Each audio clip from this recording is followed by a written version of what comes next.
Okay guys, so our topic for this discussion guys, here in John chapter 3 verse 13 and verse 14.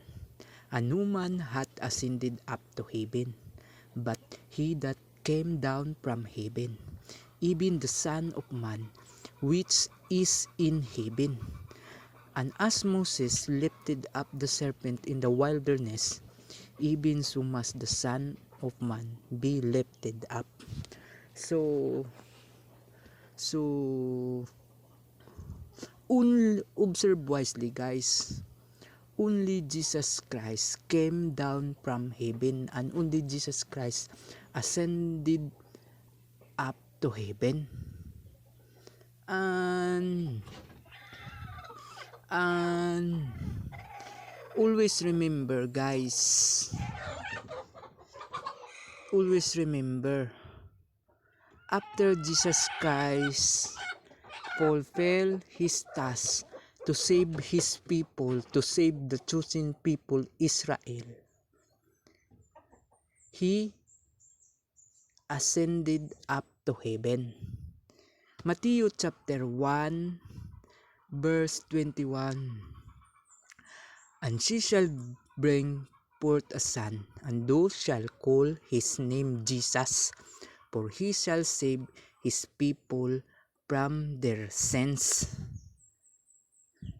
So now all this was done, that it might be fulfilled which was spoken of the Lord by the prophet, saying, Behold, a virgin shall be with child, and shall bring forth a son, and they shall call his name Emmanuel, which being interpreted is God with us. So, Jesus meaning Savior. To interpret Jesus meaning Savior, and Emmanuel meaning God with us. And these two, Jesus and Emmanuel, represent in one child. And Christ also, to interpret Christ meaning Messiahs. So these three guys, Jesus Christ and Emmanuel, represent in one child the true Savior of the chosen people Israel. Because these three, Jesus, Christ, and Emmanuel, represent in one name. So meaning, to interpret Jesus Christ and Emmanuel, Jesus the Savior, Christ the Messiah, Emmanuel is God with us. So these three, Emmanuel, Jesus, and Christ, represent in one child. Because that which is born of the flesh is flesh, and that which is born of the Spirit is spirit. And Jesus Christ, guys, absolutely, definitely, truly born in Holy Spirit. So meaning to say, Jesus Christ is Spirit, became a human flesh. And God is a Spirit. And they that worship Him must worship Him in spirit and in truth. So meaning to say guys, Jesus Christ is God, became a human flesh. And after Jesus Christ fulfill his task to save his people from their sins, he ascended up to heaven. So meaning to say guys, Jesus Christ, our everlasting Father, stay in heaven. No other than his name is Jesus Christ. But always observe this teaching guys. Only the chosen people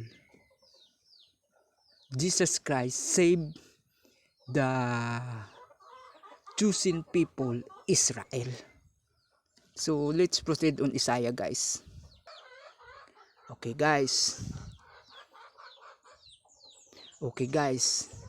Isaiah 43 verse 11. The Savior of the chosen people said here in Isaiah chapter 11, verse 11, chapter 43 verse 11. I am the Lord, and beside me there is no Savior.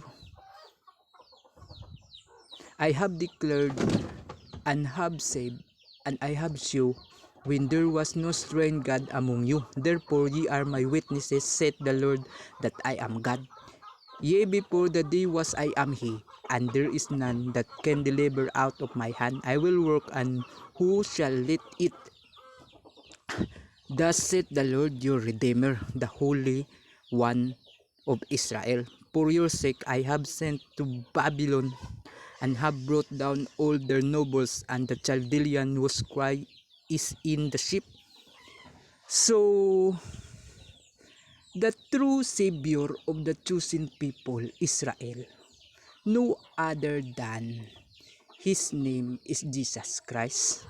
So meaning to say, the Lord God, the Lord God of the chosen people, Israel, the Lord God Father of the chosen people, Israel, no other than His name is Jesus Christ. So that's the reason Prophet Isaiah spoken about a child. According to Prophet Isaiah Isaiah chapter 9 verse 6. For unto us a child is born, unto us a son is given, and the government shall be upon his shoulder, and his name shall be called Wonderful Counselor, the Mighty God, the Everlasting Father, the Prince of Peace. And this child, guys, Prophet Isaiah spoken, absolutely, definitely, truly represent to Jesus Christ. So meaning to say, the Everlasting Father, the Mighty God, the Wonderful Counselor, the Prince of Peace, represent to Jesus Christ. So this is the evidence, guys. Jesus Christ is the everlasting Father. That's the reason Jesus Christ said, I and my Father are one. So meaning to say, if you found Jesus Christ, you found the everlasting Father, the mighty God. According to Prophet Isaiah, guys. Not my own idea, guys. This is the Prophet Isaiah say about my Lord God, Father, Jesus Christ. So, that's all, guys. And always remember, guys, that which is born of the flesh is flesh, and that which is born of the spirit is spirit. And Jesus Christ, absolutely, definitely, truly born in Holy Spirit. So meaning to say, Jesus Christ is spirit, became a human flesh. And God is a spirit. And they that worship Him must worship Him in spirit and in truth. So meaning to say, Jesus Christ is God, became a human flesh. And after Jesus Christ fulfilled His task to save the chosen people Israel, He ascended up to heaven. So meaning to say, Jesus Christ is stay in heaven. So we should bow and worship only in the name of Jesus Christ. So that's all, guys.